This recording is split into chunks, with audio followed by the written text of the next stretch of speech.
This episode of The Dig is brought to you by our supporters at patreon.com and by WNYC, which has an exciting new podcast on Puerto Rico called La Brega. Puerto Rico is part of the United States, and its history, as well as the realities of Puerto Rican life today, remain largely untold. A group of Boricua journalists have come together to create an anthology of stories called La Brega, stories about the Puerto Rican experience, a new podcast series from WNYC Studios and Futuro Studios, available in English and Spanish. Subscribe to La Brega, wherever you get your podcasts.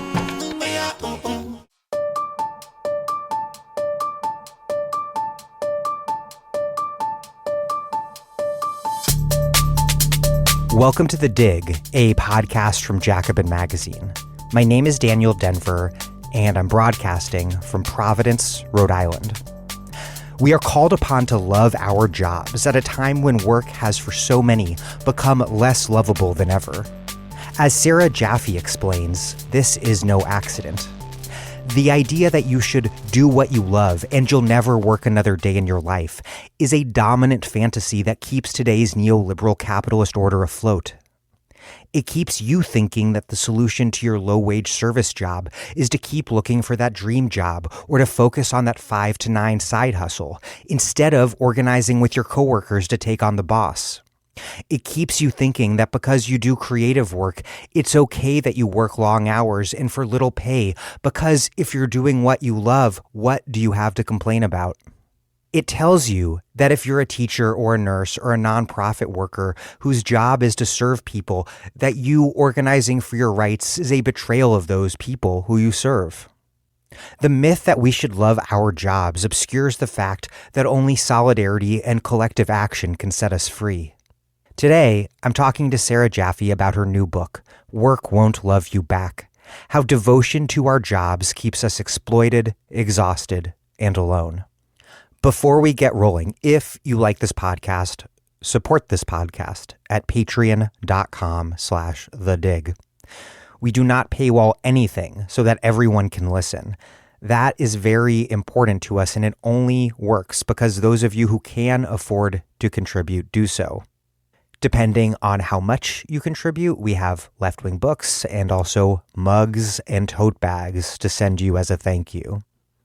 Currently, I am hoarding Dig funds to spend a bunch of money on another season of Antibody, our socialist This American Life type thing that we put out last year for the first time and which was very, very good. Also, join the Dig Book Club and talk to authors of books discussed here on The Dig on Zoom. Next up is Paolo Gerbaudo on his excellent book, The Digital Party. Visit thedigradio.com/dig-book-club. We generally also secure discount codes for these books. Okay, here is Sarah Jaffe, a reporting fellow at the Type Media Center and the author of Necessary Trouble: Americans in Revolt. Today we're talking about her new book, Work Won't Love You Back: How Devotion to Our Jobs Keeps Us Exploited, Exhausted, and Alone.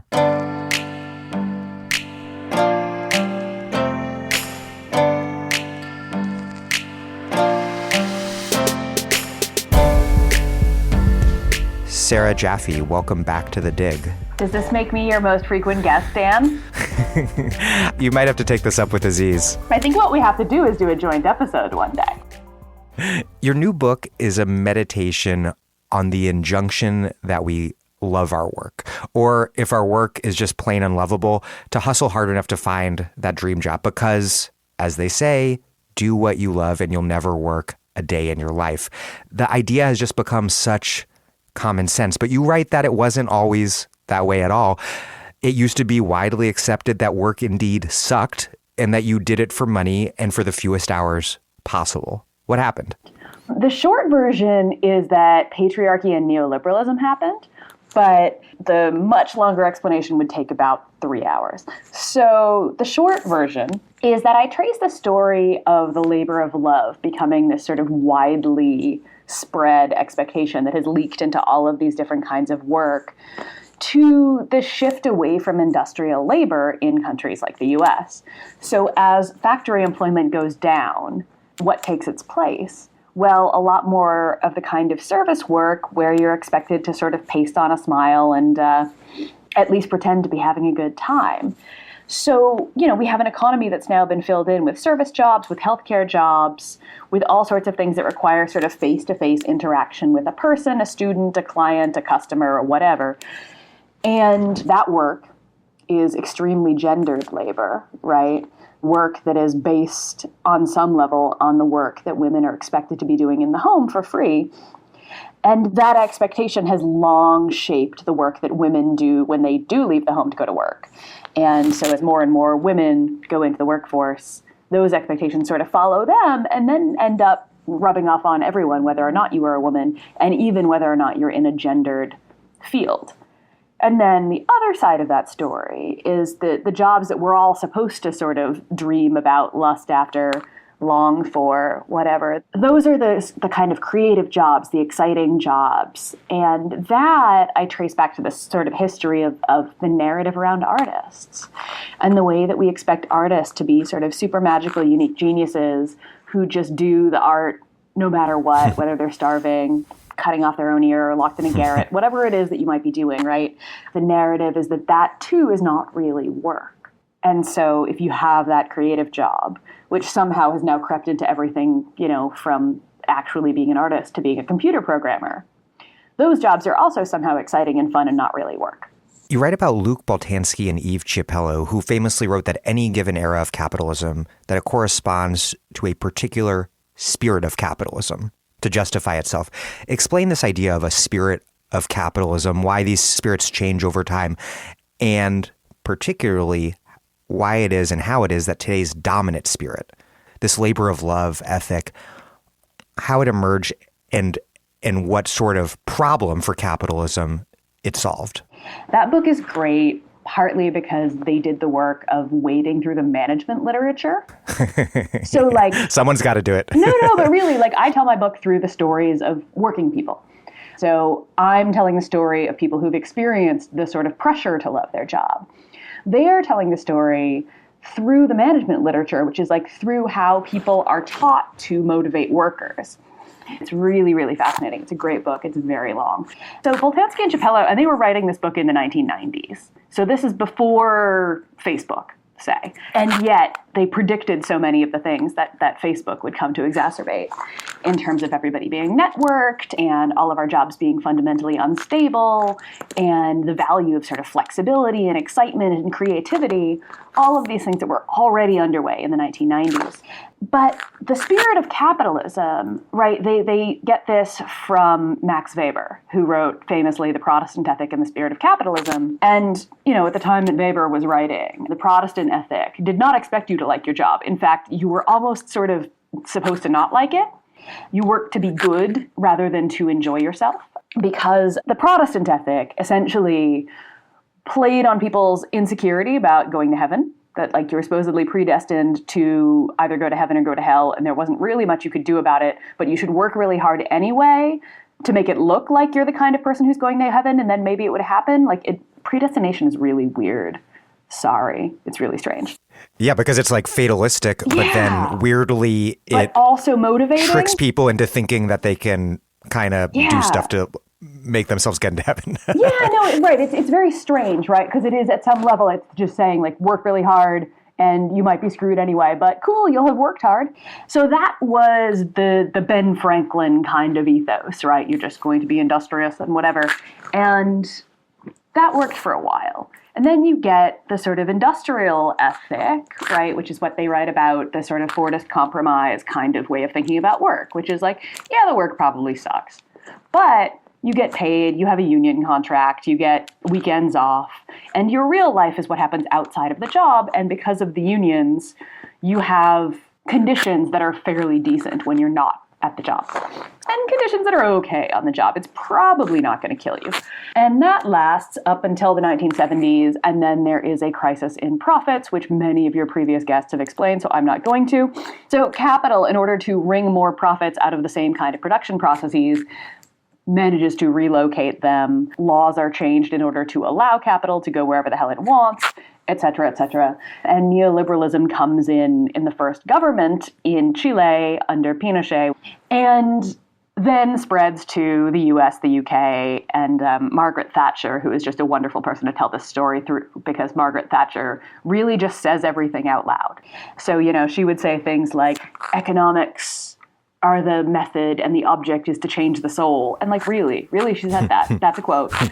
So Margaret Thatcher is being honest about the thing that she is doing, which is trying to remake society so that people believe in capitalism, because they had started to really not believe in capitalism. And that's the other part of the story that Boltanski and Chiapello tell, which is the story of the movements against capitalism. And they argue that, you need the spirit of capitalism because it needs justification, because it sucks for a lot of people, right? You look around and right now, Texas is a giant frozen block of ice without a power grid. And people have to be convinced somehow to believe that this system that is killing people left and right is somehow good. So those justifications respond to critique. Essentially, the labor of love is what we get when capital internalized, or maybe synthesized is a better word, the critiques of capitalism from the 1960s and 1970s, where people were saying, factory jobs are boring, they suck, they're dull, they might still kill you, and we don't want to do this for 40 years of our lives. And so instead, we lose all of the security of the Fordist bargain. And we get sure, you get exciting jobs. Well, a few of us get exciting jobs. Mostly what we get is Uber and Lyft and Airbnb and service jobs, right? And so the story that we're told is that if you work hard enough, you'll be able to get access to some sort of lovable work. But really what happens is that most of us just have shittier and shittier working conditions. Margaret Thatcher was right in some way to point to the soul, because the issue that this new spirit of capitalism, this labor of love ideology responding to, is really the kind of soul-crushing nature of the work. And you write, quote, "The concept of alienation isn't about your feelings. It's about whether you have the power to decide where and how hard you will work, and whether you will control the thing you make or the service you provide." And so this notion that you should love work comes about at a time when work is for many less and less lovable than ever, and when more work than ever is incidentally care work. How does this love labor ideology respond to this deep desire to escape alienation that, ironically, is precisely and definitionally what cannot be escaped within the wage labor relationship? Yeah, I mean, that line there is kind of my play on, Ben Shapiro's "Facts don't care about your feelings." Because it's true, facts don't care about your feelings. It's just that he usually doesn't have the facts. And, there are different parts of Marx that one can draw on, certainly. But the definition of alienation that I find most useful is this one where it's not actually about work is better or worse based on how we feel about it. But actually it's about how much power we have and how much control we have. The alienation at bottom is about the fact that you don't control the thing that you make. So you go to work in an auto factory and you don't get to drive the car that you helped make home at the end of the day. And in fact, it's been broken down into tiny little individualized pieces. So you don't even really make the car. You drive a couple of bolts on the car as it goes past you on an assembly line. But it's also true that if you are working at Walmart as a greeter, right, the ultimate job where it's just sort of affective labor, right? Your job is just to smile at everybody and make sure they feel good. Well, they don't actually feel good about you. They end up feeling good about Walmart. You're being alienated from the feeling that you have produced there. And not oh my God, I'm alienated from my feelings, I feel weird about it, which is a part of emotional labor as Arlie Russell Hochschild defines it. But in this case, literally, that person doesn't know you, human, who is working as a Walmart greeter. They just know that Walmart pays somebody to sit there and wave at you as you come in. So alienation is still present, even if we're not producing something in that moment. You are producing a feeling. You're producing something that, some people talk about immaterial labor. You're producing something immaterial, which makes it hard to put a value on. But it does, in fact, still create value for the company. It's remarkable because it shapes all sorts of jobs. If you have a job that is doing what you love, then you have nothing to complain about. You shouldn't even think of yourself as a worker at all. If you can't find a job that you can pour your heart into, your current job then isn't your true job. So instead of fighting to improve it, you've got to hustle harder to achieve that dream job. And I've got to bring up that Dolly Parton Super Bowl ad. Working 5 to 9, you've got passion and a vision, 'cause it's hustling time, a whole new way to make a living, gonna change your life. Which, as a piece of ideology, is, I mean, it's a depressing and fucked up ad, but it is fascinatingly revealing. This notion that working 5 to 9, hustling after your soul-sucking 9-to-5 job, that is the path to liberation and creative work, to transcending alienation. And there was another Super Bowl ad from Indeed that was also deeply creepy, which portrayed people searching for a job, a very diverse cast of noble working class and aspiring middle class characters, searching for a job being the most noble thing a human being can do, and Indeed being there to help you do it. What are these commercials trying to tell workers about how to think about work? It's really fascinating, right? Like the Dolly Parton ad is so frustrating, in part because like the original song that she's rewriting for this is like beloved by everyone, right? It's 9 to 5. And the thing about 9 to 5, which came out the year I was born, 1980, the movie was created because of a worker organization called 9 to 5. That was an organization of women who worked in the offices. I was literally just talking to Ellen Bravo, who was one of the organizers with 9 to 5, for an article that I'm working on. And we were talking about how 9 to 5 was an early sort of example of a worker center, right? It wasn't a union. It was where sort of the feminist movement and the labor movement came together. So you had women who were in these really sexualized office jobs, right? Being secretaries and being treated like, you know, Dolly Parton's character in the 9 to 5 movie, groped and grabbed by the creepy boss. So 9 to 5, the organization did not actually do what they do in the 9 to 5 movie, which is kidnap their boss and get him to concede and then take over their workplace and run it as a co-op. But the movie, nevertheless, was made with consultation from people who were involved in the actual organizing. So this is not just a song that was about how work sucks, which it is, but it's also like part of something that was rooted in real worker organizing. And now for it to be just like flipped and co-opted by friggin' Squarespace for a Super Bowl ad. So it's really frustrating on that level to see the way that the story we're told about work, the story we're telling through our culture about work is so different now. Where the story that 9 to 5 tells is that you get control over your work by organizing and possibly by kidnapping your boss. The story that 5 to 9 tells is you come home from your other job and then you work harder on your side hustle and maybe eventually, I don't know, you get to be Dolly Parton. Yeah, and what's remarkable is that it has in common with the original 9 to 5 in not contesting, in fact affirming that 9 to 5 jobs are shitty and soul-sucking. It affirms that, but then it says the way you deal with that is not through fighting the boss, but getting your hustle on. Yeah. Yeah, and the be your own boss shtick is really interesting, right? Luke Boltanski and Eve Capello write about this way that, like, be your own boss. It comes from a real realization that, like, having a boss sucks, right? It comes from this period of rejection of the bosses by, you know, Boltanski and Capello are French. So like the movement in France in 1968, right, of students and workers, you know, like the French setting everything on fire like you do. And French workers do legit kidnap bosses. They do legit kidnap their bosses, it's true.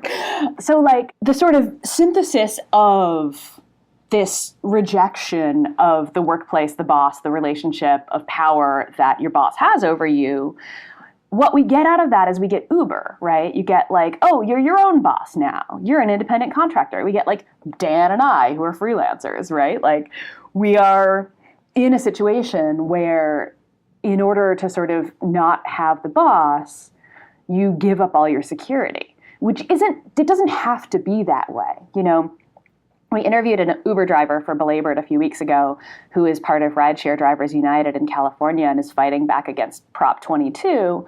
And they sell Prop 22, which sort of enshrined in California labor law the second-class status of Uber and Lyft drivers.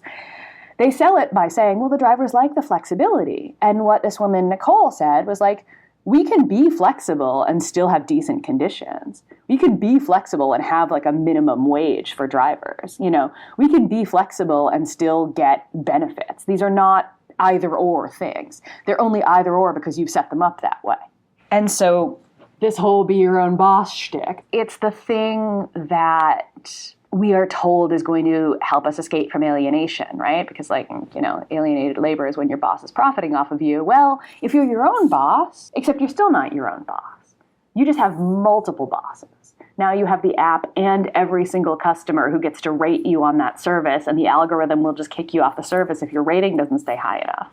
Or I have however many bosses that I have in editors who commission me, and also my sort of endless ongoing fear that something I say in an interview or on Twitter or whatever will be the thing that makes sure that none of those people publish me, and then in 5 years I'll just be reading my ideas through the lens of some other hack that they've hired who's finally come around to the thing I said 5 years ago, not that I'm bitter. And some editors are great, some, I think we can both say from experience, are assholes. Yeah, and I mean, editing is its own complicated kind of labor, but like, yes. Even if you are your own boss, you know, my parents legit owned a small business for a lot of my life.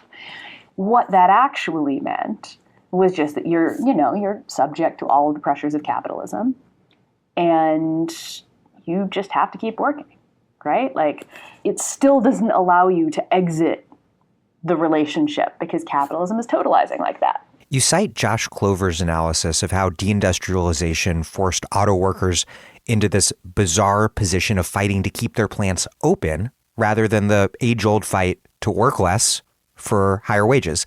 And he calls it the affirmation trap.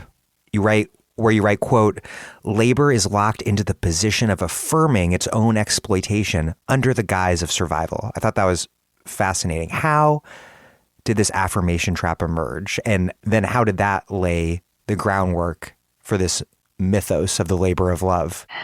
Yeah, right. I mean, this is the end of the sort of Fordist compromise that starts in the 70s as the factories start to be packed up and sent overseas.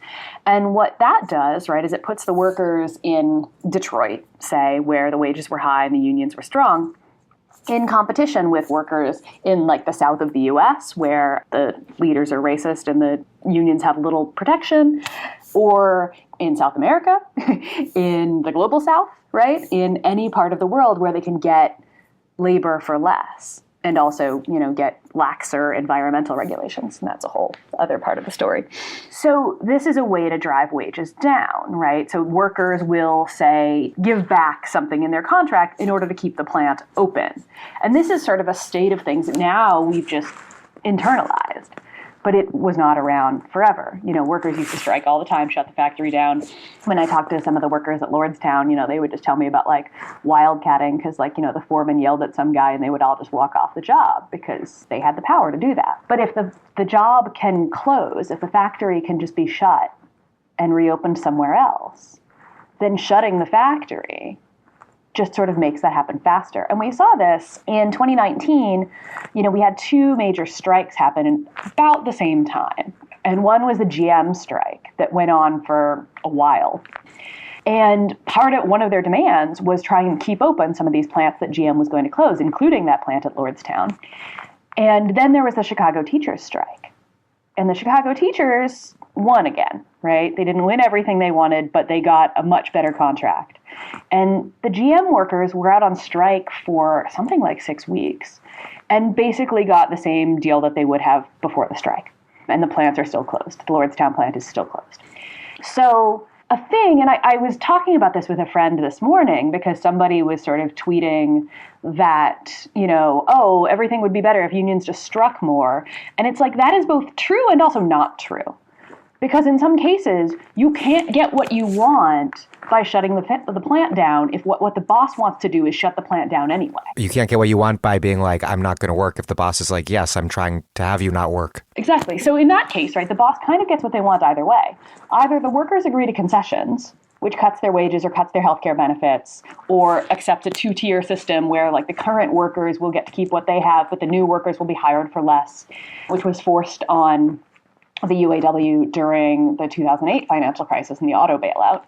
You either accept those things and the boss gets what he wants, which is cheaper labor, more exploitable labor, or the factory closes down, the boss reopens it somewhere else, and he gets what he wants, which is cheaper, more exploitable labor. So this is a huge problem, right, for production workers. And I wish I had better suggestions, but, teachers are able to win strikes because teachers can shut down the whole damn city. And as we're finding out right now during the pandemic, when like every friggin' columnist in the world is whining about how the schools need to reopen, we need the schools because the kids need somewhere to go because otherwise capital accumulation can't happen. So the teachers have leverage in a way that the factory workers no longer do. And this is an important fact to understand when you're just thinking, about labor and left strategy right now. But it's also an important fact to understand when we think about the way that now we have to sort of perform gratitude for our jobs. So when the people who started work at Lordstown in 1966 got pissed off at the foreman for firing Jimmy, they could all walk off the job. They didn't have to tell the foreman, oh my God, we're so grateful to have this job. They just walked out. Because what were they going to do? They couldn't run the factory without them. Well, it doesn't work quite the same way. And so now the workers are put in this position of having to sort of talk about how much we want these jobs. We need to keep these jobs. It's really important to keep these jobs open. And so when I've gone and reported on some of these plant closures, you start to ask people like, well, what was it actually like to work there? And they're like, it sucks. But you still have to sort of say, like, we're going to miss these jobs. We really need these jobs. We are desperate to keep this plant open. Please, GM, keep these jobs here. You note that Amazon responded to my old friend and coworker, Emily Gundelsberger, to her wonderful book On the Clock, which I discussed in the show, and I think I'll link to in the show notes because it's a good to pair with this one. Her book exposed how companies like Amazon treat their employees, and Amazon responded by pointing to their, quote, passionate employees whose pride and commitment are what make the Amazon customer experience great. And the response at first blush seems like kind of a non sequitur to the findings she reported in her book. But Emily in her book did note that some of her coworkers did sort of embrace this ideology. One in particular, if I remember correctly, like embrace this ideology as a way to make themselves feel better about a very difficult situation. And I think this young woman coworker of hers that she's writing about is like particularly good at her job. So is one reason this ideology is a successful one because even as it undermines workers, it also in a narrow sense can offer like something to hold on to? Yeah, I mean, and there's a long history of working class people finding pride in the thing that they do, even if they do not enjoy the thing itself, right? Like this is very true of the auto workers, for instance. There's a lot of pride in making something, even if the day-to-day process of making the thing probably kind of sucks. And so, that is perfectly understandable, right? When you're doing something all day long, this is your life. We only get one, It makes perfect sense to be like, the thing I'm doing is worthwhile.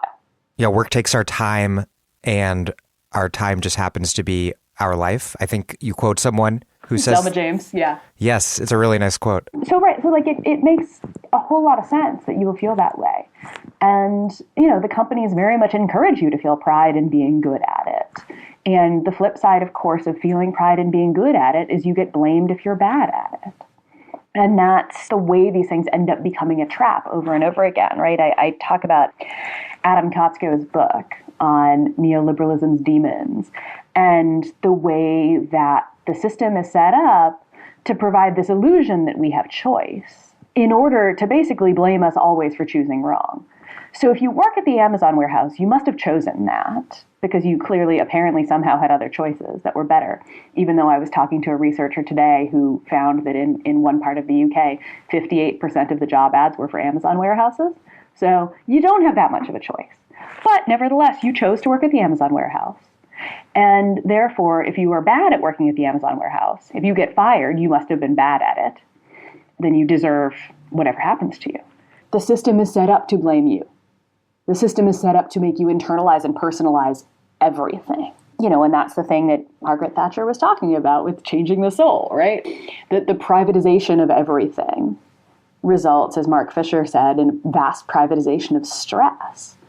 Because we think, we are told over and over again, that everything we do is our choice and therefore our fault if it goes wrong. On the one hand, you have this 5 to 9 critique of the drudgery of old-fashioned jobs, the sort of jobs, in fact, that fewer and fewer people have. And in fact, that coincides with this nostalgia for manufacturing jobs and the whole New Deal era that was a part of.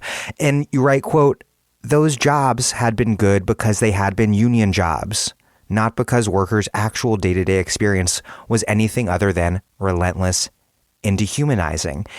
Is this whole labor of love ideology is part of it, that people are nostalgic, however unconsciously, for jobs that were in fact not at all lovable, but good because they were union? Does our attachment to finding love in this brave new economy, is it sort of a displaced affection for something that is lost, but a lot of people can't quite name?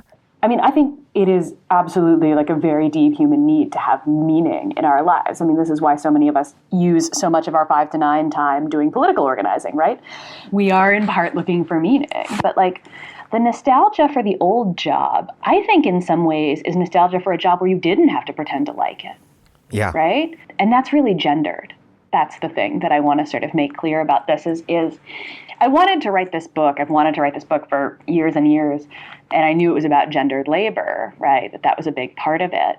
And the various ways that gender operates, because we'll eventually, I'm sure, get to the computer programmers and talk about the way that labor is gendered. But when Trump got elected, and the big story was the carrier plant, right? The carrier plant was closing, and Trump and Bernie had made a big deal of it. And the workers there had endorsed Bernie in the Democratic primary. And then when Hillary Clinton won, the union stayed neutral in the general election because a bunch of them were going to vote for Trump and did vote for Trump.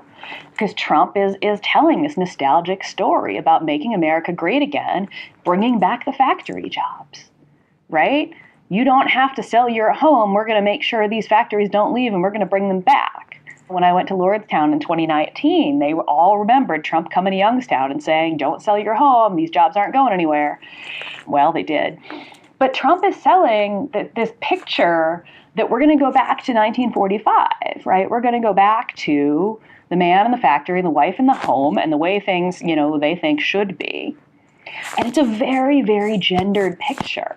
And I was thinking about this when I was listening to your episode with Joe Lowndes, right? Both of the ones you did with Joe, actually, the one with Nikhil and then the one with Daniel Martinez-Hosung, right? Where they were talking about the role of masculinity in the Trump phenomenon, right? And the role of masculinity in right-wing populism.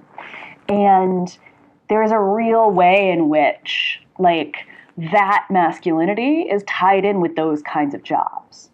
And the way that your friend and mine, Paolo Gerbaudo, was talking about the split between the working class and the sort of part of the working class that is in for right-wing nostalgia politics is this sort of very masculine, gendered manufacturing jobs, the things that sort of a lot of people still mistakenly think are the entirety of the working class, but really are one particular fraction of the working class that came with a set of protections and state subsidies of varying kinds that other parts of the working class never got. And so that ties in with this producerist narrative that I actually wrote about in my first book, which is that, we only deserve to have things if we produce. And if we don't work, if we're not producing things, if we cannot point to the thing that we are producing, then we are parasites. And that, has reached its sort of zenith in the COVID moment with Lieutenant Governor What's-His-Face from Texas saying that, grandma and grandpa just have to die so we can reopen the economy because grandma and grandpa are no longer productive. Or, the defense of people dying of COVID where people they died with COVID, but they really died because they had this other underlying condition. This idea that people who have disabilities or pre-existing illnesses therefore are disposable because they're less productive. It gets genocidal really quick and really terrifyingly, but it all connects back to this idea of productivity and this idea of very specific things that productivity is. And productivity is not caring for other people. It's not reproductive labor. It's this sort of male gendered production. And that's actually, among many other things, what's killing the planet. Yeah, this whole gendered nostalgia for manufacturing continues to really shape our ideas about what sort of jobs are intrinsically good or intrinsically bad, and relatedly, what sort of jobs are kind of naturally union jobs. But in reality, good jobs in the so-called golden age were not all in manufacturing, and they weren't all performed by men. You write that by the 1940s, the retail, wholesale, and department store union represented 90,000 workers, and the Retail Clerks International Association represented another 200,000. And this was a lower union density than in other sectors, but still significant unions representing a lot of retail workers, many of them women. What made retail different then versus now, and how did retail as a career become, in the common sense, to just be prima facie absurd? I'm going to get deep into the retail stuff. But first, I just wanted to say also, this idea that factory work is sort of naturally unionizable only dates back to the CIO, right? Mm-hmm. Before that, like your dudes in the AFL, in the craft unions, basically thought that industrial work was unorganizable and that was sort of unskilled and it was just whatever and we don't have to worry about it. What we have to worry about is the skilled labor and the skilled trades that are done in these, very specific craft unions. Yeah, you can't organize those Slovaks and Italians into a union. Exactly. Yeah. And oh my God, it was racist back then too. It's just that different people were considered white back then. I mean, this is one of the reasons that I obsessively include hundreds of years of history in these books, right? Is to point out that like these things that we sort of accept as natural are almost all the time, historically contingent phenomena, whether that is the nuclear family or the industrial job. So anyway, retail. I also want to start out by saying that I just learned last night that the woman who I profile in my retail chapter, Anne-Marie Reinhardt, passed away due to COVID. And I'm really fucking sad about it because Anne-Marie was a wonderful woman. She was a longtime Toys R Us worker. She worked there for over 30 years. Who fought like hell to get the private equity company that bought Toys R Us to compensate workers as they were dismantling the company. Yeah. And Anne-Marie, she talked about that very thing that you were just saying, which is the idea that retail cannot be sort of a real job or a career. That even her husband would say things like, maybe it's time to get a real job. Which I would say most people under 50 would take that for granted today. Yeah. And she got her first job at Toys R Us shortly after she'd had her first child, and she took a seasonal job so she could have some extra money for Christmas presents. I remember her saying, like, I always had my own money. I didn't like buying my husband Christmas presents with his money. I wanted to have my money so I could buy him his gifts. And they kept her on after the holidays. And then they kept her on and promoted her. And she became a supervisor. She worked in HR. When she wanted to move down south to be closer to her family, she moved from New York to North Carolina. And they let her move with the company and keep her New York wages in North Carolina, which is kind of a big deal because, like, we were just talking about moving from the north to the south in the U.S. for lower wages, right? And then private equity swoops in and buys Toys R Us. And she had plenty of bad experiences working at Toys R Us before private equity came in. But on the whole, the company had been fairly good to her, and this was a career. She had good health insurance. She had a pretty good salary. She was able to, raise her kids, and the health insurance was something that her husband, who was a small business person, relied on because it was easier to use her health insurance than pay for his own. And this was 30 years of her life. And then the company gets destroyed. So, but she would tell these stories of customers who came in who would talk about like one woman in front of Anne-Marie and some of her other employees said to her daughter, like, this is why you go to school, so you don't end up like them. And, Anne-Marie was like, how dare you? I went to college. Half of my, part-timers are in college right now. Like, what do you think that is? There's this idea that some jobs are inherently bad, recognizable in the classic warning to kids doing poorly in school that you don't want to end up flipping burgers. Yep. And so the badness of the job appears in this mystified form as a reflection of workers' bad character, which in turn leads people to deny the reality that their job is their job. And it's important to note, right, that the treatment of those workers and the wages paid to them has everything to do with who those workers are. And that is not because they're stupid. It is because they're women. It is because they're Black. It is because they're immigrants. So the retail industry is entirely built around women because women were the ones doing the shopping and women were the ones doing the work. There's this really wonderful book called Countercultures about retail labor. In this book, she talks about the way that the retail shops were built around the needs of women, and women didn't like having men trying to sell things to them because the men would, surprise, surprise, often be kind of creepy. So instead, you had these stores that were staffed by women, but women weren't supposed to have real jobs because women's real job was supposed to be at home taking care of the children, being in the family. That was their real job. So when you went out and got an actual job, you weren't expected to be paid the same amount because the man was supposed to bring home the money that pays the bills, and the wife or the daughter is working for some pin money, a little money around the edges to buy herself a new hat. And so women don't have to be paid real money. This is also true, by the way, of teachers. When, public schools in the US are first being instantiated, people realize oh, that's going to be expensive. It's going to be a whole bunch of people we have to hire. But if we hire girls to do it, we don't have to pay them that much because, again, their fathers or their husbands, but a lot of places literally wouldn't allow women to stay in the classroom once they got married. So these stories that we tell about women's real job being in the home, it still remains the reason why women are paid less. And what happens with that? Well, it turns out that when all the manufacturing jobs go away and the retail jobs are now the thing that is, the largest single sector of the U.S. economy, then men end up in those low-paid jobs.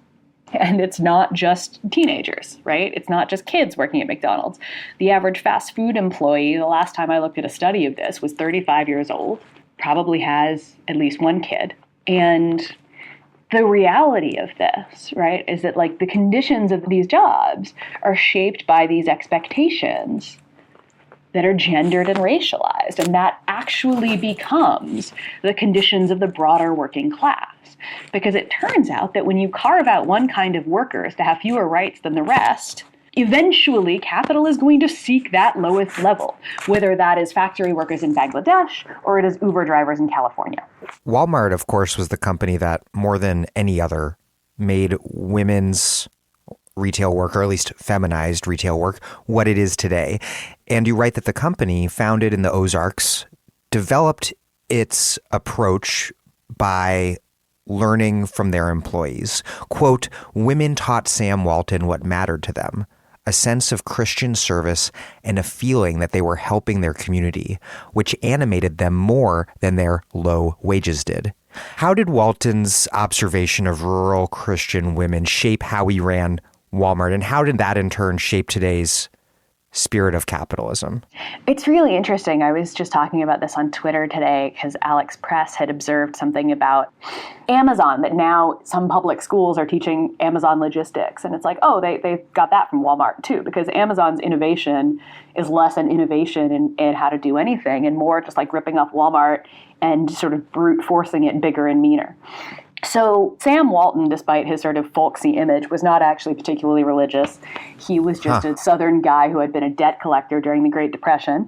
And, yep, that detail.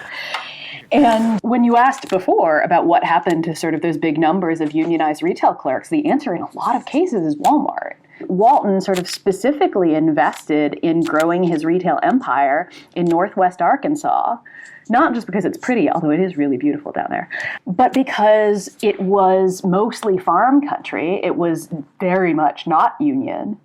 And you could hire all of these women who had been, farm wives. So they were used to working really hard, and they were used to not getting paid for it. They were used to the money sort of coming in from the farm. So it made it easier to pay them as little as possible. And Sam Walton famously sort of opposed the minimum wage for retail workers, which only came in the 1960s, by the way. Thank you, John F. Kennedy. The way that he instead kept these women happy was learning from them what was meaningful to them. And that was this service ethic, right? Bethany Morton documents this in really great detail. And I cannot encourage people enough to read To Serve God in Walmart. It's such a great book. These women, they saw what they were doing in the store as an extension of caring about their community. And so Walmart went like, oh, people like this. This is great. That feeling that I was talking about of the Walmart greeter, right? That good feeling that those women were producing was being appropriated by Sam Walton. You know, I was listening to Marcus Gilroy-Ware, who's a British media scholar, on the Novara FM podcast a few weeks ago, and he said, affect is a source of surplus value. And I was like, damn it, why didn't I hear that before I finished my book so I could put it in? Because it's such a great way of explaining it, right? That like Sam Walton figured out how to create surplus value off of the good feeling that these women cared very much about creating for their community. And so that helped create Walmart's mega profits. Also, a lot of innovation along the supply chain that Amazon, like I said, is just basically ripped off. So the distribution center, before it was Amazon, it was Walmart. The whole just-in-time system that moved through very, very quickly was all based on Walmart's sort of innovation with things like the barcode and the container ship. So anyway, endless fascination with Walmart. It's the worst and also so important to understand the way the world we live now is shaped. And so, you know, as Walmart expands out of the Ozarks, it brings with it this sort of folksy vibe of, you know, Walmart is down home. It spreads across the South. You know, I grew up in Massachusetts, in the suburbs of Boston, and I didn't see a Walmart until I moved to South Carolina when I was 16. And you know, now there's Walmarts everywhere, but in the, you know, mid to late 90s, it still hadn't gotten everywhere yet. But it had spread in these places. You know, it would sort of move in, put everybody else out of business with its low prices that it got by controlling the supply chain.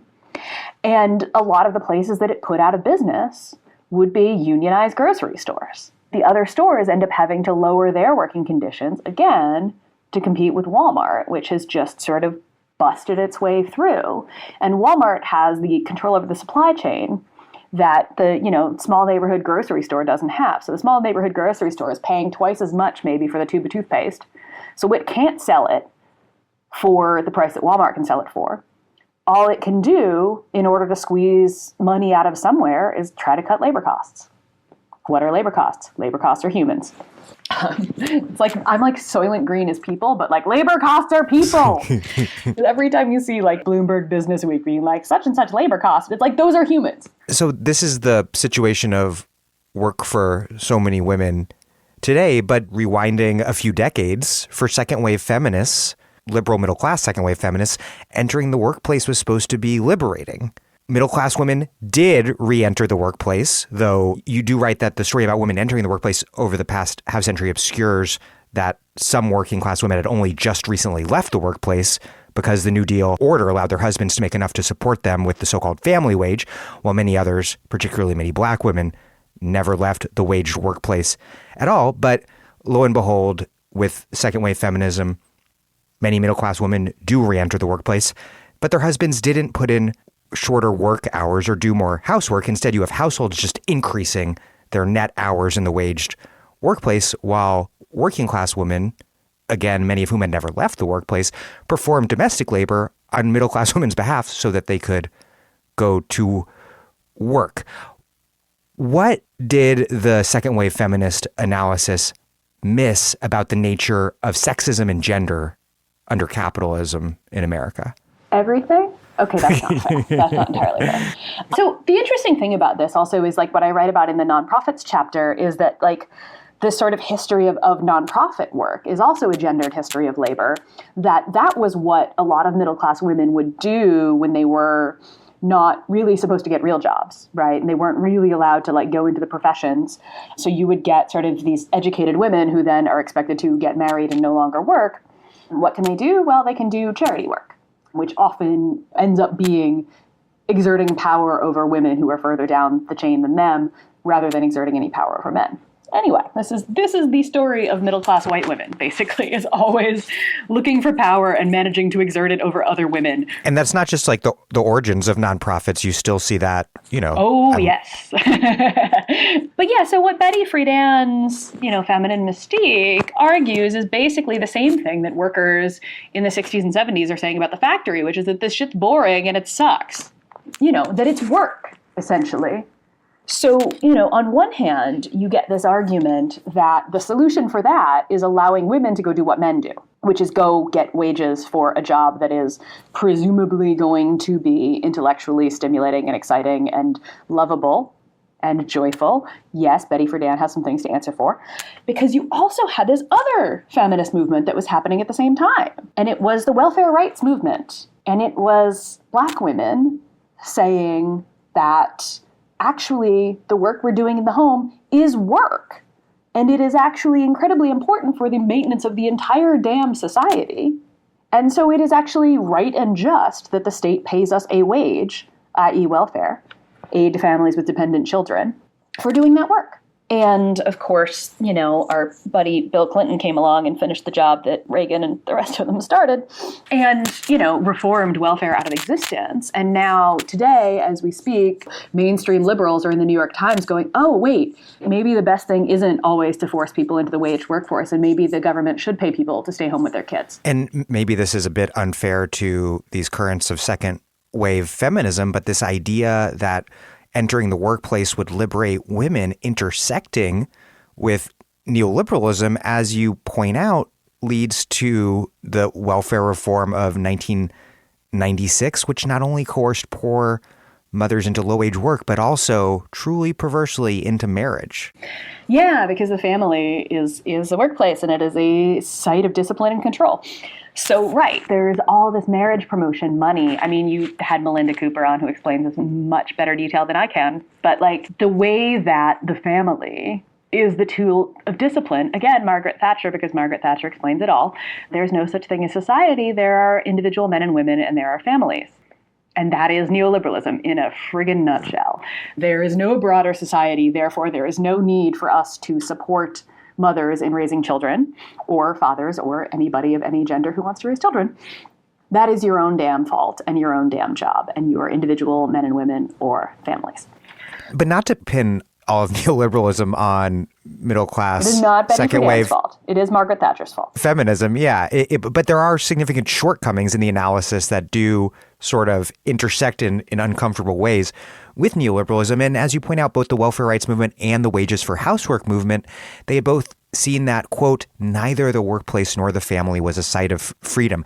How did these two visions go beyond liberal feminism in what they were seeing and proposing? Yeah, I mean, most importantly, they were led by actual working class women. So they were understanding that if we say that the solution for women is to go into the workplace, most of them are not going to be Sheryl Sandberg's, Betty Friedan's. Most of them are going to be nannies, retail clerks, certified nursing assistants maybe. Most of them are going to be making pretty low wages and doing work that is pretty similar to the work they're already doing in the home, right? And this is why the wages for housework movement had this analysis and applied it to all of these other kinds of waged work that these women were also doing while they were also doing housework. So they applied it to healthcare work. They applied it to teaching. They applied it to university teaching. They applied it to all of these other things that they might be doing. Selma James, who was married to C.L.R. James, the famous Marxist theorist, in an interview somewhere, I can't remember exactly where it was, talks about how she came up with her ideas around wages for housework, in part because, she was doing his typing and working on all of these papers that were then going out with his name on them.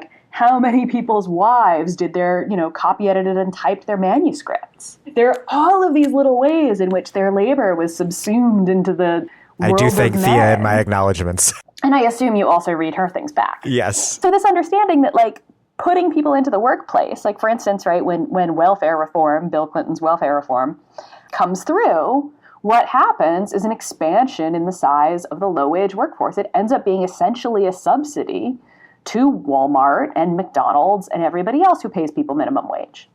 Because expanding the size of the reserve army of labor, basically allows us people to keep wages down, right? You're forcing people, once again, to work to take whatever job comes along.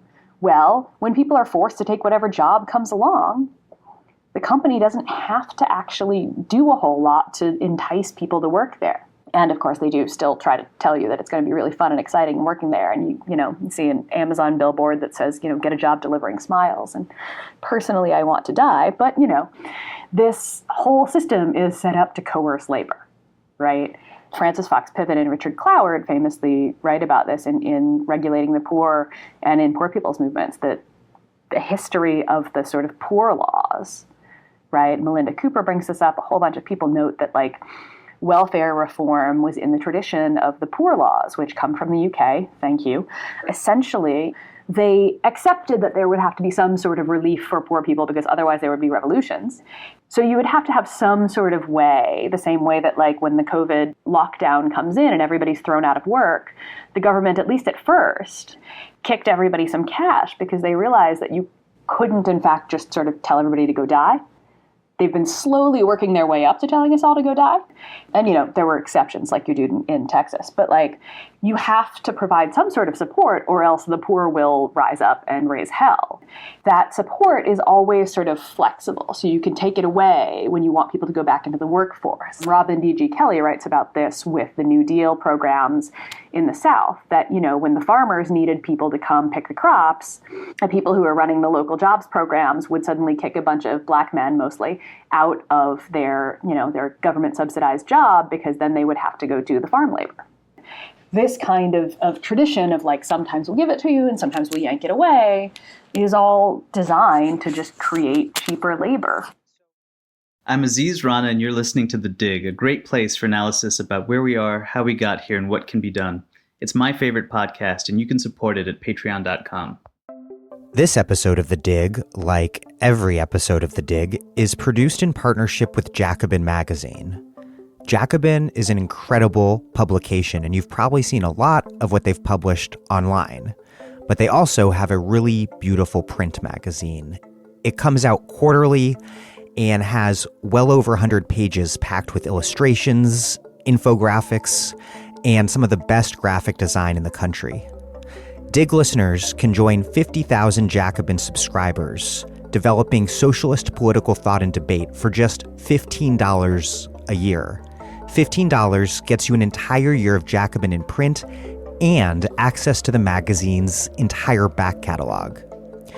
If you've never subscribed to Jacobin before, you can access this deal by going to bit.ly/digjacobin, all lowercase. That's bit.ly/digjacobin, bit.ly/digjacobin, all lowercase. So when middle-class women leave the home, all sorts of paid work inside the home has to be done. So ironically, there are a lot of people getting wages for housework. They're just very low wages and not at all what the wages for housework movement envisioned. And whether it's housekeeping, nannying, or home care work for sick people or people with disabilities, the fact that the work is being done in the home is still used to degrade their labor and deny them rights. How does the venue of the work being done in the home continue to undermine these workers on the job so powerfully, including very much in the law? Yeah, talk about home care work, right? Home care has been, again, a sort of thing that has moved in and out of government protections and government provision for decades. It's got its roots in the New Deal system. Jennifer Klein and Eileen Boris write about this.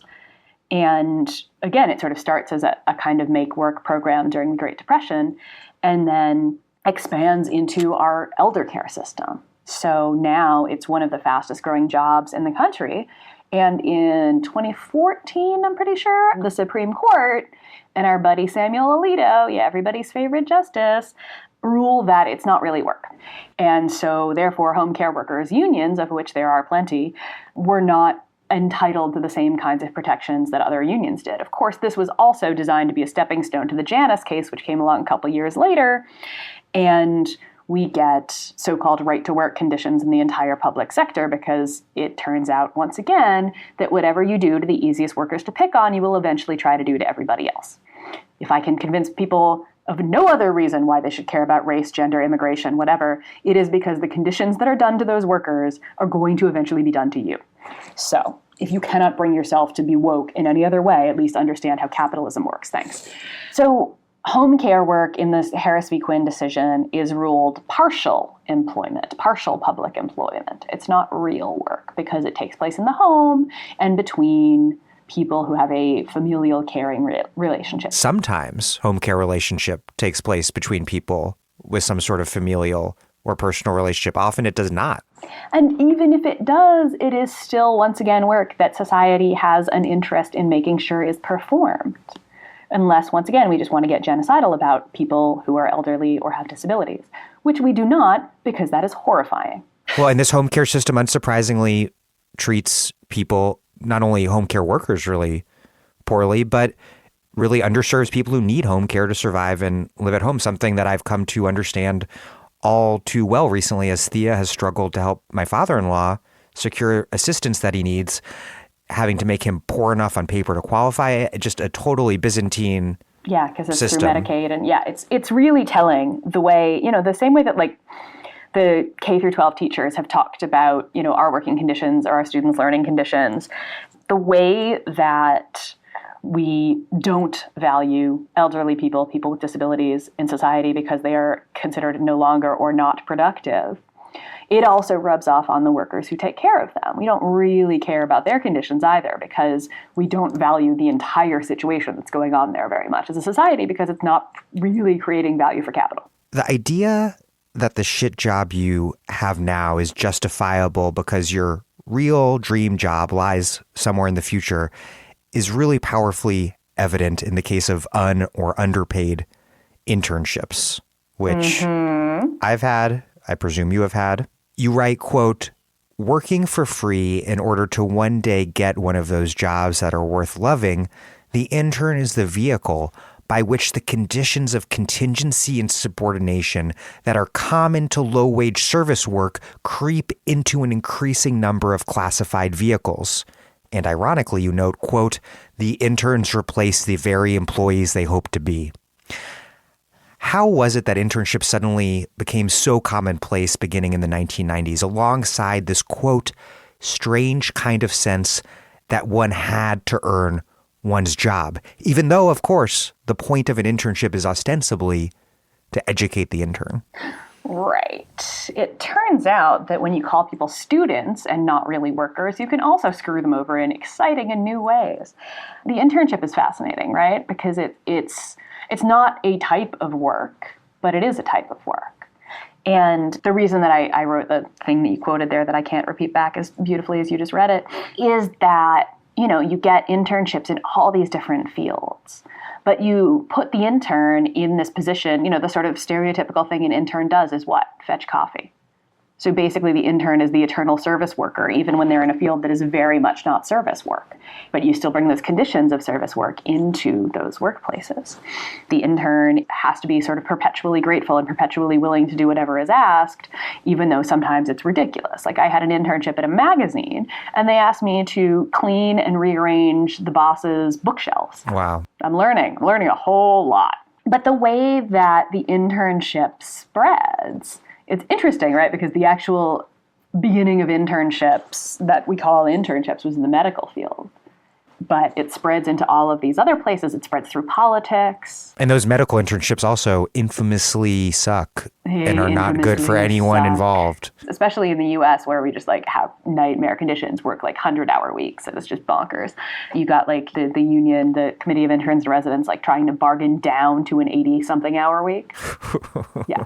So anyway, the tradition of the apprenticeship is the thing that everybody sort of talks about when they talk about internships. But apprentices, well, that's got a whole different set of roots. And the apprentice did sort of get adopted into the family. Why are we always talking about the family? It turns out the family is responsible for so much of this stuff. Or at least people like to try to replicate conditions of the family, which are often conditions of unpaid labor. So the internship is something that we do because we're in school, most likely. You're most likely getting school credit for it. And therefore, you're supposed to be learning something, but you're supposed to be learning about the job.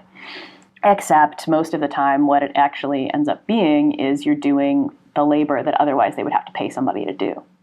For instance, in the case of the Black Swan lawsuit, where interns on the set of the film Black Swan sued, saying that what they were doing was actually work. And it was a guy who was on his second career, and he had worked as, I believe, an accountant, and he wanted to go into film. So he takes this internship and they have him doing the books. And he's like, wait a minute, I wanted to learn about film, not do your books for free.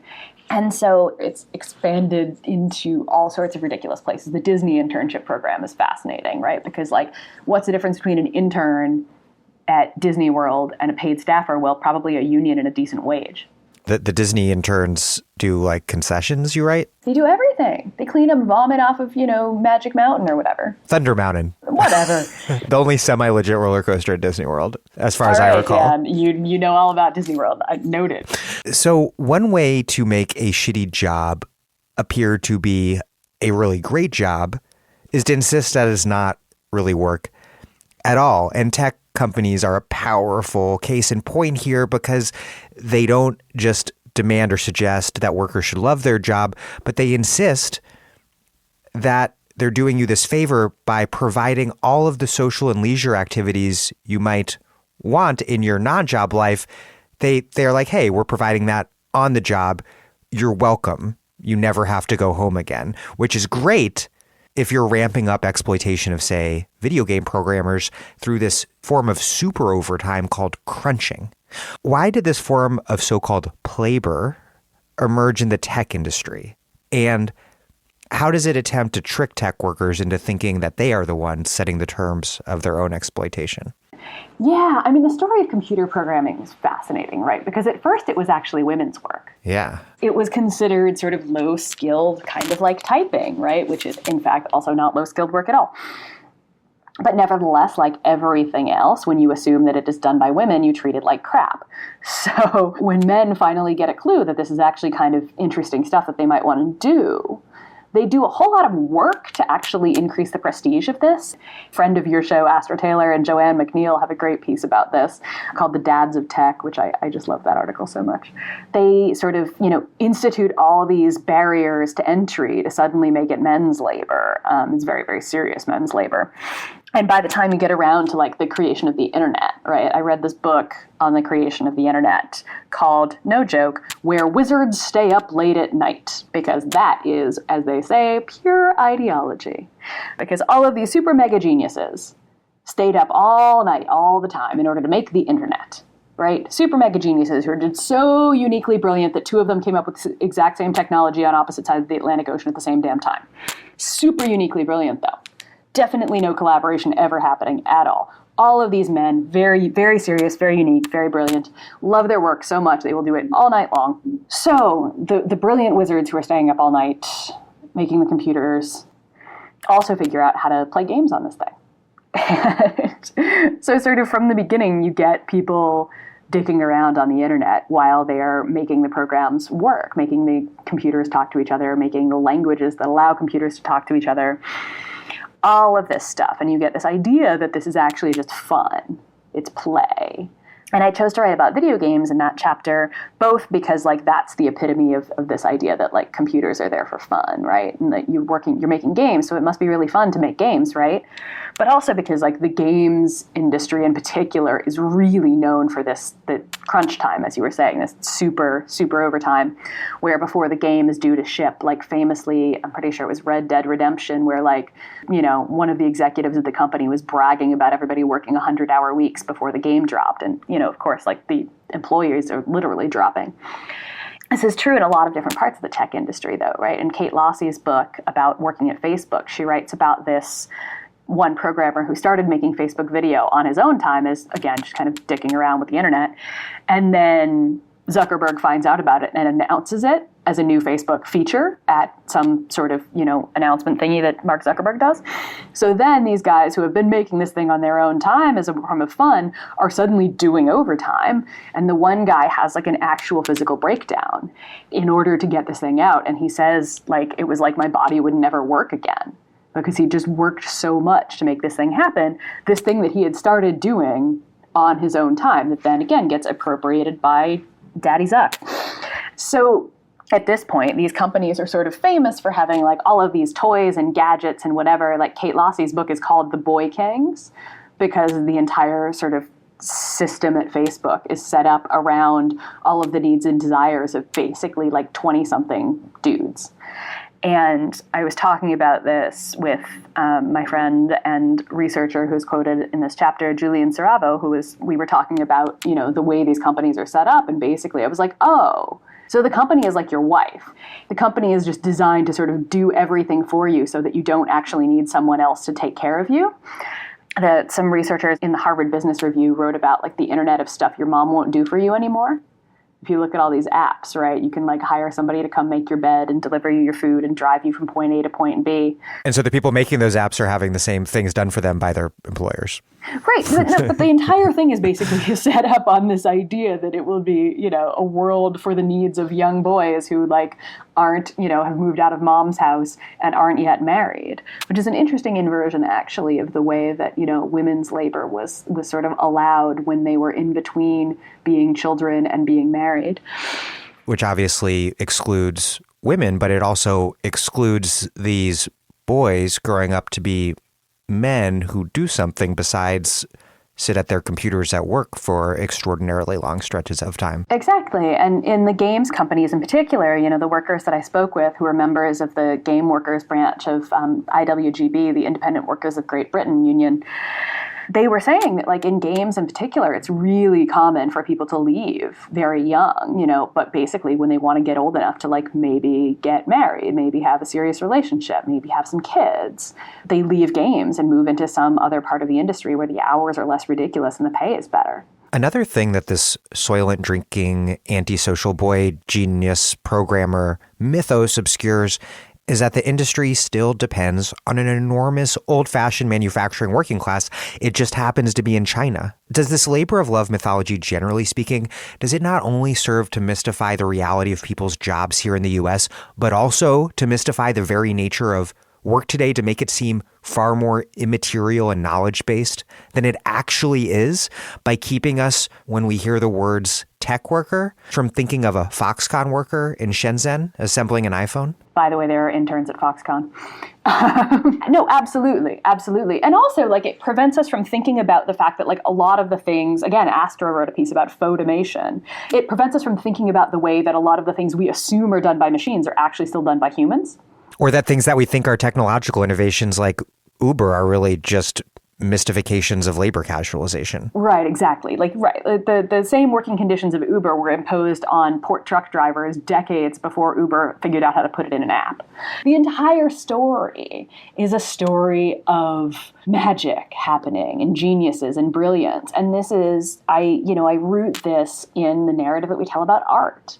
This idea that art is just created by some people who are magically talented and just gifted. And it's a thing that none of us could ever do because we weren't, I'm not Van Gogh. So Van Gogh clearly didn't have to practice.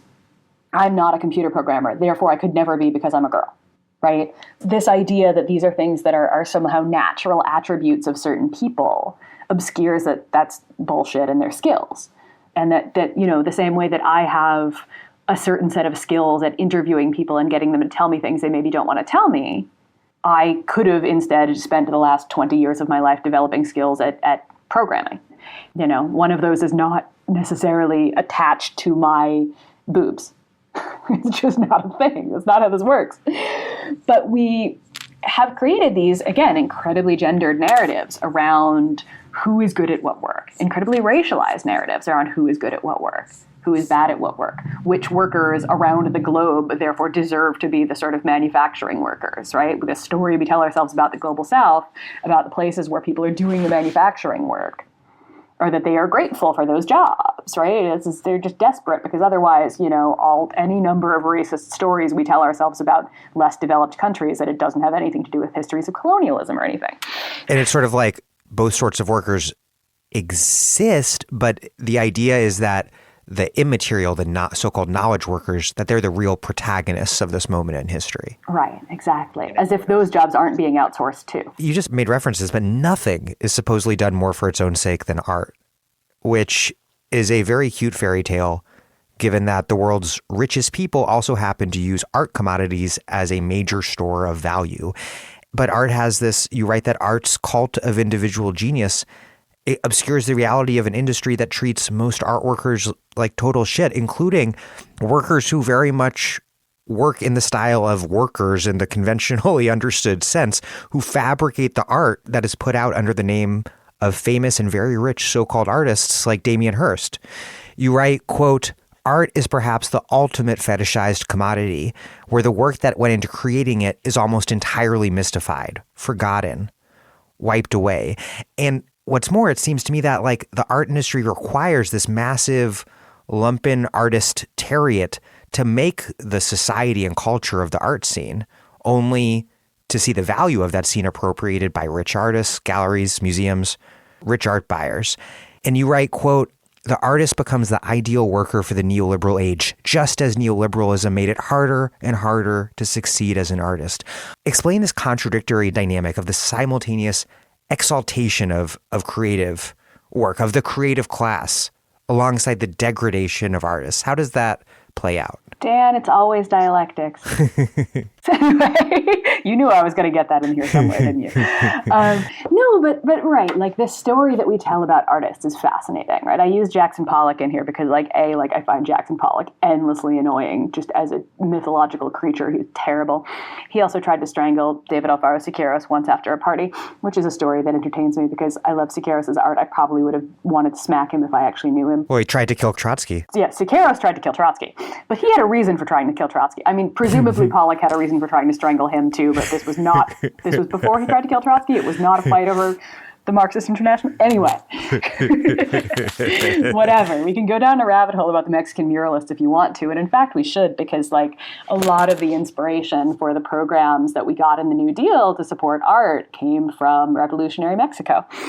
And I want to go back to the New Deal because the art programs of the New Deal actually gave us people like Jackson Pollock because they paid for people like him to do art.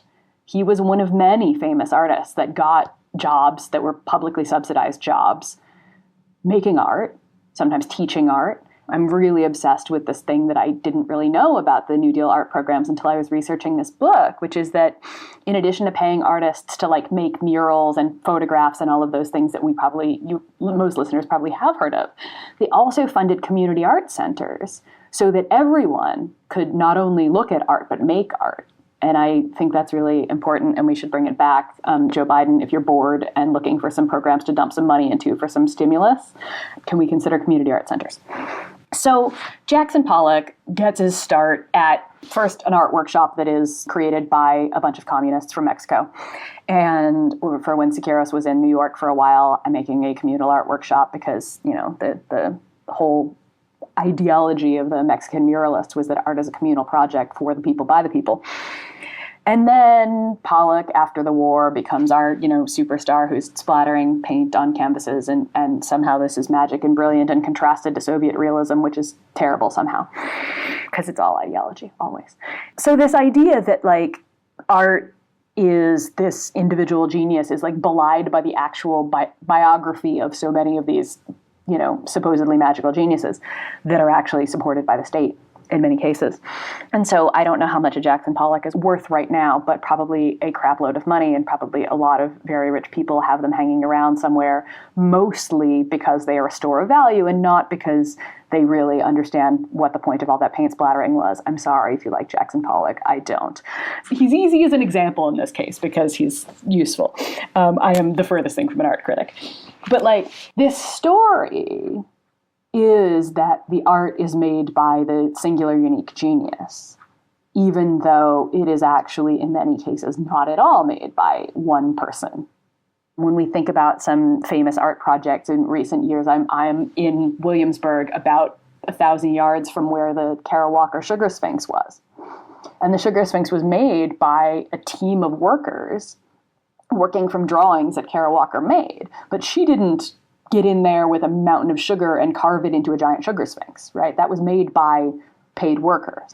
It has her name on it and not anybody else's name on it, and we sort of obscure the way that it is actually made. Yeah, you quote Molly Crabapple being like, why don't we just have credits like they have in films? Right, exactly. Like, you watch a movie, I have a date with a friend for later this evening to watch a Pedro Almodovar movie, and we call it a Pedro Almodovar movie, right? We name the director. Sometimes you might name the actor. You might watch a Tom Cruise movie. Either way, there are hundreds of other people who worked in making those movies happen. And we know that. We still cite the person who is most common, but at the end of the movie, there's a list of credits. And you could have that on the wall next to the Sugar Sphinx too, right? Here are all the people who worked on this. As a rule, you mostly don't. There are sometimes exceptions, like at Dia Beacon, the place where Richard Serra's torqued ellipses are, which are giant metal things. They're really cool, actually. The thing on the wall does actually explain that they were made at a shipyard, and like that's how they manufacture these giant, steel hulking things that you can walk through. But mostly that it's mystified. And this is an excellent metaphor for how everything is mystified under capitalism. This is why I talk about commodity fetishism. So the art object becomes the thing that has value. But the value that it has is basically the name of the artist. The fame of the artist is the thing that makes it art. And this is all why the whole thing is fascinating and not really labor, because we don't really value the labor that goes into the process. We value the artness of it, which is attached to it because of the name, and that name becomes art because a bunch of critics there also said it was art. And yeah, I really enjoyed writing that chapter because I just went down a lot of rabbit holes on stuff that I hadn't spent that much time writing about and thinking about before. The art world seems remarkably similar to the athletic world, which you write about, where the huge salaries of the top players obscure the even huger wealth of the owners, and the fact that so many athletes invest so much only to earn very little or nothing at all for their labor, but the entire system and the wealth at the very top depending on all those athletes, just like the artists, who are making very nothing or very little. So I was thinking, reading your book, that for both art and sports, it seems like to change working conditions, you would also have to really fundamentally change the sectors as a whole. You would have to change who pays for art and who pays for sports, who's paid for performing art and sports, and what audience the art and sports are made for. And that's hard to imagine without the state, for example, stepping in to decommodify these industries so that artists are paid by government to make art for the people, which, as you mentioned, has happened before in the United States and happens to a way too limited degree now. And athletes would likewise, I figure, have to be paid by the government so that, say, the women's hockey players that you write about are paid to train and compete regardless of the size of their existing audience for women's hockey and corporations' ability to make money off of that audience. It would just, like, for a just art and sports world to exist, like, can that happen without the state? I mean, I think it could potentially happen without the state, but it certainly can't happen with capitalism, right? So there's different questions in that whole something socialist theory of the state, which we definitely don't have time to do. But like the Soviet Union, for instance, famously, its athletes were really incredible, particularly at hockey. They also had a really bad doping program, so we maybe will, talk about, there are some other things that were going on there. But they did have, everybody watched that damn Queen's Gambit movie, right? And like the Soviets that she's playing against are playing chess from the time that they're like tiny children.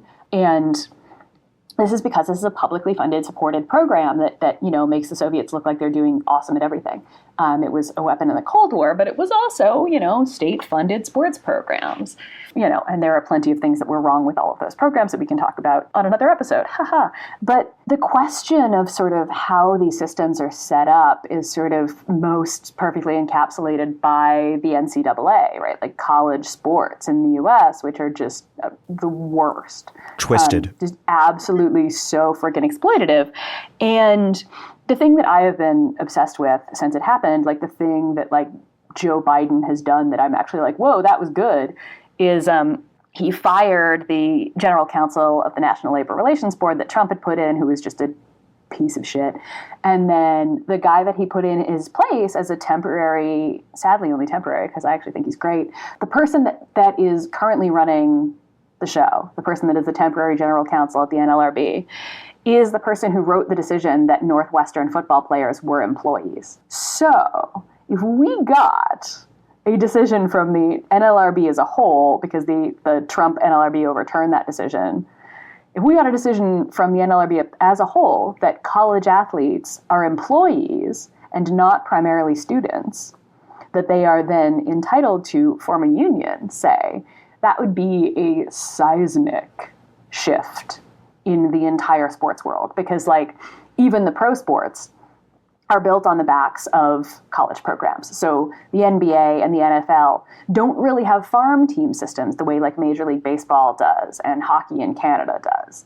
They rely on college sports. They rely on unpaid labor of people who are doing the same physically demanding, in the case of a lot of these sports, incredibly dangerous and brain damaging sports, for no pay at all. They don't even have the right, or now they sort of have the right, because people realized that this was growing increasingly untenable. Now they sort of have the right to profit off their own image. So this entire idea of sort of amateur athletics is so much hot garbage. And we could potentially see it end soon, and that would be awesome. And yeah, it would screw up a whole lot of people's profits. Good.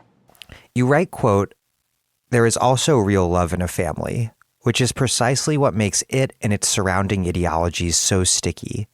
The emotional support, care, sexual expression, and real love that exist within families are not figments of our imagination, nor false consciousness. Yet they are also shaped by a regime that exists to produce profits rather than human fulfillment."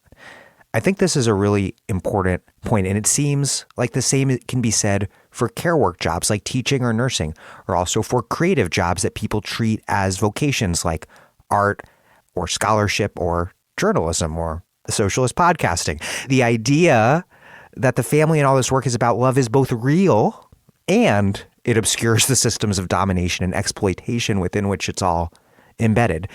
So how can that love be recognized, but instead of then being a tool for oppression and mystification, instead be a springboard for liberation?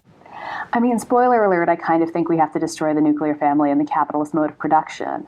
I don't know if any of your listeners are going to be really shocked to hear this at the end of this interview. But yeah, I mean, it's very hard, right? Because you actually, like, these things are so deeply intertwined into everything that we do. Everything that we think, everything that we are, right? Like, I was raised in a nuclear family. A lot of your listeners probably were. If they were raised outside of a nuclear family, that was probably treated as really weird, strange, problematic, and something you should probably fix.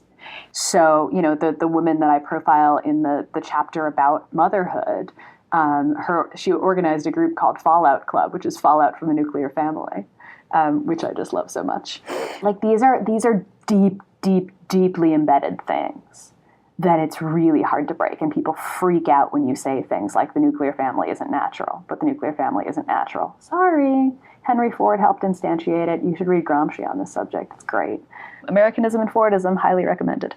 The way that we shake loose of these things, and I think this more than ever after a year of COVID and being locked away from most of my friends who are the actual emotional support in my life, is we need connections beyond the family. We need solidarity. We need forms of love and relationship that are chosen, that are selected, but also that are sort of universal. You know, that Bernie line of fight for someone you don't know, but also, you know, Gabe Wynett's line about fighting for someone that you know is how you win. Again, it's all true. But I think we have to get beyond the Margaret Thatcher world of there are individual men and women and there are families. And that's what a union is. The union is making connections with people and saying an injury to one is an injury to all. And that's not just about the people that I'm blood related to. And that's what left-led teachers' unions bargaining for the common good is about. Exactly. And that's why we should probably end here by talking about Karen Lewis. Because we just lost Karen Lewis. And every time I talk about it, I start to cry because Karen was a superhero. We're not supposed to say that because, you know, Waiting for Superman is an anti-teacher piece of propaganda garbage. And you've spent this interview demolishing geniuses. Yeah. And Karen was so aware of the way that race and gender shape the expectations of both the students that they taught in the Chicago public schools and the people who taught them, people like her. She was so aware of the way that race and gender shaped people like Rahm Emanuel's responses to her And she used that mercilessly because she was great at it. And she was just so loved by everyone. You know, I was on Kenzo Shibata's stream the other night and we talked about Karen, and he just talked about how respected and loved she was across the district and how that made it so, you know, it was embedded in their organizing. The people trusted her that she cared about them and she was going to do the right thing for them. And that is just like, yeah, we should all be more like Karen, basically. And that solidarity that she and that union put into practice and are still doing today, that they're still fighting right now against being forced back into the schools. And they've fought for safer conditions in the schools still. It's just, yeah, I sort of couldn't come up with a better example of what the left should look to in order to actually break all these fucked up systems. Well, Sarah Jaffe, thank you very much. Thank you.